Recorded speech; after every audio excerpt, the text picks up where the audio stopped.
The Sega Genesis was one of the most iconic game consoles of the 1990s. However, should you still pick one up today? Well, today on Stuff We Play, we're going to look at 3 things to consider before picking up a Sega Genesis in 2017 and ultimately deciding if it's right for you. To be this good, thanks Sega. Let's get into our first category. And number 1, the game console itself, and all of its variations. The Sega Genesis, in North America anyways, saw several different variations throughout its lifetime. This was the very first model. You can tell because it has this thing right here, which looks almost like it should be a CD tray, and it has this volume slider, and it has this text that says high definition graphics. There's a later model that has slightly worse sound and doesn't have the high definition graphics on it. Then we get to the Sega Genesis Model 2. It's the one that I have hooked up over there in my main console setup. That's the one that most people got, and that was released around 1993. It's a very good version, and that's the version that my sister and I had when I was a little kid. And about 1998, after Sega had formally discontinued the console, a Sega Genesis Model 3 was released in North America only. Those are very cheap and easy to find, but they don't have full compatibility with every game made for the system. And then you get into all of the weird variations. There's a Sega CDX, which was a Sega Genesis that was combined with a Sega CD. Then there was the Pioneer Laser Active, which was a Laserdisc player that could play Sega Genesis games. And those are extremely expensive. And then there are other weird ones like the Sega Nomad, which was a portable Sega Genesis. And then you get to the most recent ones, which are made by a company called At Games. And those are normally called the Sega Genesis 4, the Sega Genesis Spire Core. And those you should absolutely stay away from. They all have sound issues and they all have compatibility problems. So what's the best version of the Sega Genesis to get? Well, personally, if you're going for price and if you want full compatibility with every game made, you should get a Sega Genesis Model 1 or Model 2. Both of these tend to be very cheap. I picked this one up for $10 at a flea market, and the one that's in my main setup I picked up for about $20 at a retro game store. You can find them almost anywhere, and they tend to be very cheap. Second off is arguably the most important category, the games. Oh my goodness, the Sega Genesis had some amazing games. From Sonic the Hedgehog, which went toe-to-toe with Super Mario Brothers, and in my personal opinion was better back in the day. Not anymore, but you know, back in the day. To Streets of Rage, which is the best series of beat-em-ups ever made, better than Final Fight. If you want something really expensive,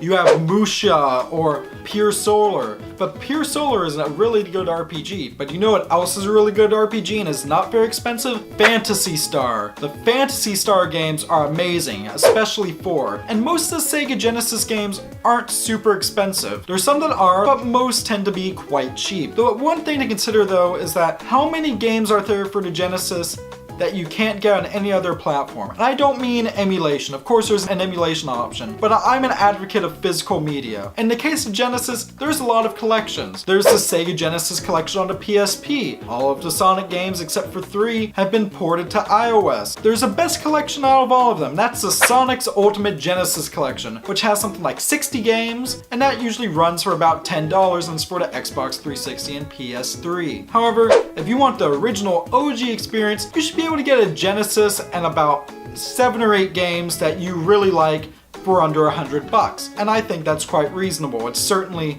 quite a bit cheaper than a Super Nintendo. There is one third thing you need to consider if you're going for a Sega Genesis, and that's the accessories. You still don't have a Sega CD? What are you waiting for? Nintendo to make one? You have seen the games, right? Wrong answer, man. Yes, unlike a lot of other consoles, the Genesis had a lot of add-ons. First of all, there's one that only works with this model, the Model 1, and that is the Power Base Converter. And that lets you play games for the Sega Master System. What was the Sega Master System? That was pretty much Sega's equivalent to the Nintendo Entertainment System. Sold amazing in Europe, sold so well in Brazil, it's still being made there, and sold horribly in Japan and the US. But there are some wonderful games for that as well. Furthermore, there is the Sega CD. Though it was beaten by the TurboGrafx CD by about a year, The Sega CD was one of the first game consoles, well in this case game console add-ons, to allow you to play games on CD. Now while many of these games are notorious for being horrible FMV games such as Night Trap or Sewer Shark, there are some good games on there. Sonic CD is for the Sega CD, and that's my favorite game of all time. And then also, as an add-on for the Sega Genesis, was the Sega 32X. Now the 32X looks like a mushroom cloud. They should not have made it, I'll admit that, because they released it in 1994, and you know what came out in 1995? The Sega Saturn, which was Sega's competitor to the PlayStation 1. It pretty much signaled the beginning of the end for Sega. But there are some really good games on that. Knuckles Chaotix, Star Wars Arcade, Colibri, and by far the best version of Virtua Racing.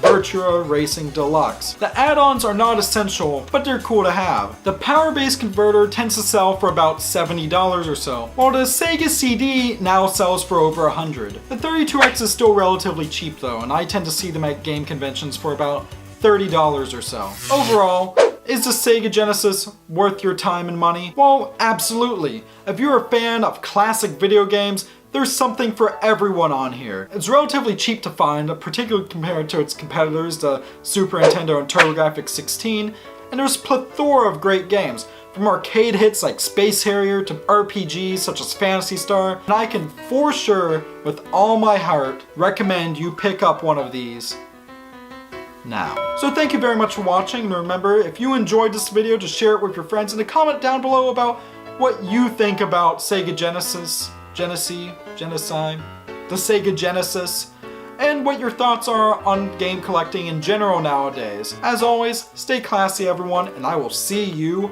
next time.